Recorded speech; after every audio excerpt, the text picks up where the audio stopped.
Сәлеметсіздер ме? Буканбаева Жанылхан Сужанна, аға оқытушы, PhD, пән жалпы және молекула генетика. Бүгінгі дәрісіміз митоз және оның фазалары. Дәрісіміздің мақсаты жасуша циклын негізгі кезеңдермен таныстыру, жасушаның жанама бөлінуін зерттеу.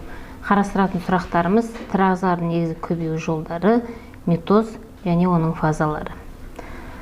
Жалпы көбею, репродукция барлық тірі организмдердің өсіп өнуін, белгілі бір түрдің сақталуын қамтамасыз ететін күрделі биологиялық процесс. Жынышы жолмен көбейгенде жаңа организм жеке бір дараның бір клеткасынан немесе бірнеше дене клеткаларын өсіп жетіледі. Жыныссыз көбеюге бір ғана не аналық, не аталық дара қатысады. Жас организмді түсетін дене клеткалары митоз нәтижесінде түзілгендіктен ұрпақтарының белгісі аналық дараға ұқсас болады.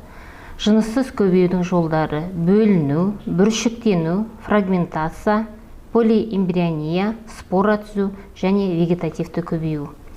Бөліну бір жасушалы организмдерге тән жыныссыз көбею әдісі. Онда аналық жасуша 2 немесе одан да көп еншілес жасушаларға бөлінеді. Бір клеткалы және көп клеткалы организмдердің жыныссыз көбеюінің тағы бір түрі бүршіктену.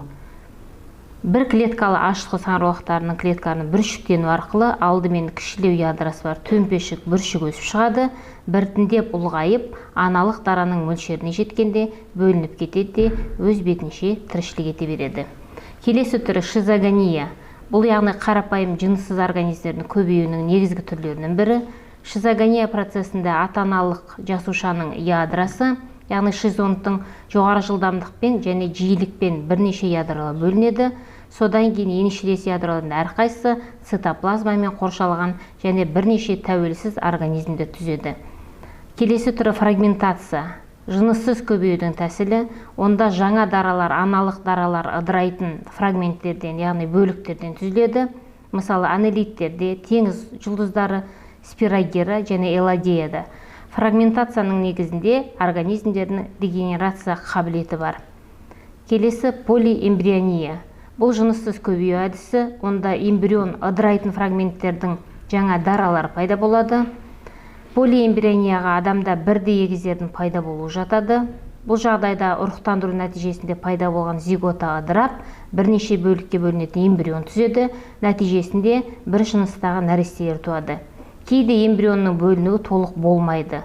Бұл жағдайда дененің немесе ішкі мүшелердің ортақ бөліктері бар организмдер пайда болады. Келесі вегетативті көбею. Бұл жыныссыз көбею әдісі, онда жаңа даралар аналық вегетативтің денесінің бөліктерінен немесе көбеюдің осы түріндегі арнайы жасалған құрылымдардан тамыр, түйнек, яғни вегетативті мүшелерден пайда болады. Вегетативті көбею өсімдіктердің көптеген топтарына тән, бау-бақша шаруашылығында көкөніс өсіруде, өсімдік өсіруде қолданылады. Келесі түрі спора түзілуі, яғни спора арқылы көбею. Споралар мамандандырылған жасушалар, көптеген түрлерде олар арнайы органдарда, спорангияларда түзіледі. Жоғары саттағы өсімдіктерде споралардың пайда болуының алдында миоз фазасы өтеді.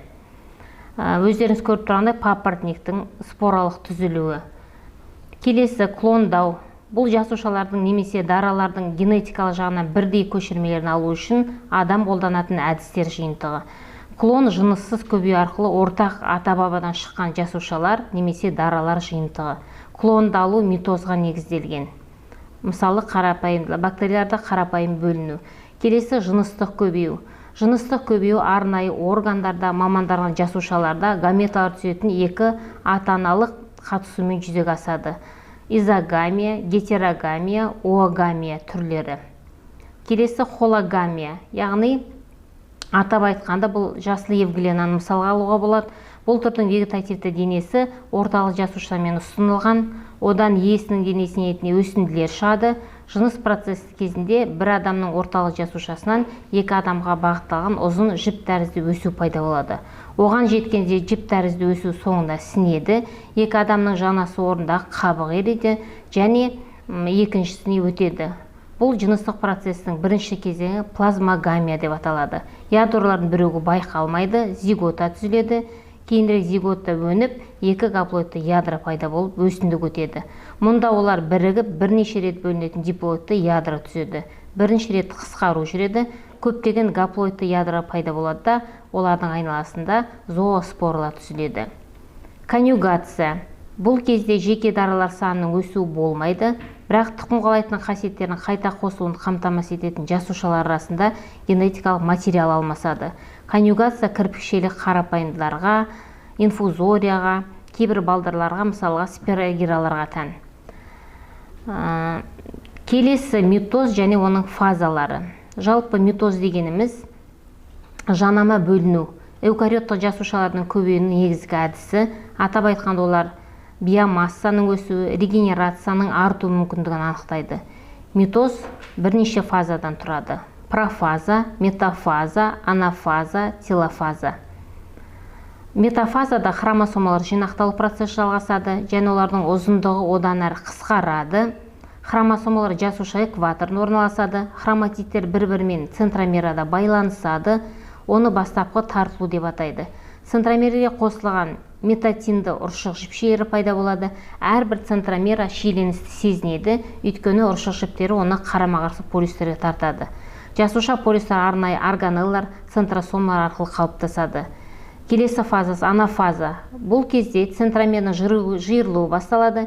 Нәтижесінде бірдей хроматидтер жасушаның әртүрлі полюстеріне таралады. Осы сәттен бастап бірдей хроматидтердің әрбір жұбы еншілес хромосомалардың атауын алады. Келесі телофаза.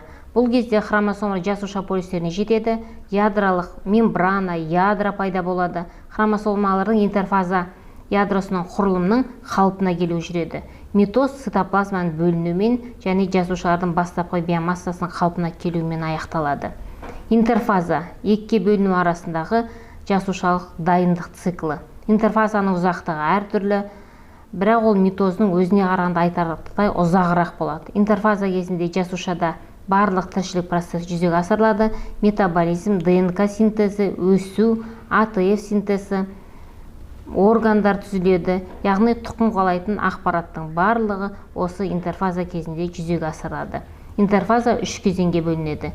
G1, яғни РНК ағу синтезі және жасушаның өсуі жүретін пресинтикалық кезең.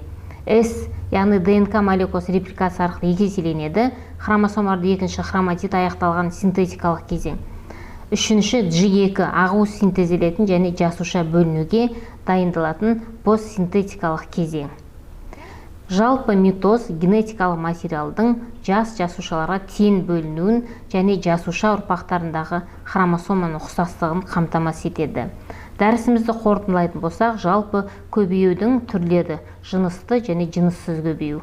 Оның ішінде бүгін біз тоқталған жыныссыз көбею митоз, митоздың биологиялық маңызы, хромосома санының екі еселенуі және олардың жас еншілес жасушаларға тең бөлінуі және жасушаны бірдей генетикалық ақпаратпен қамтамасыз ету.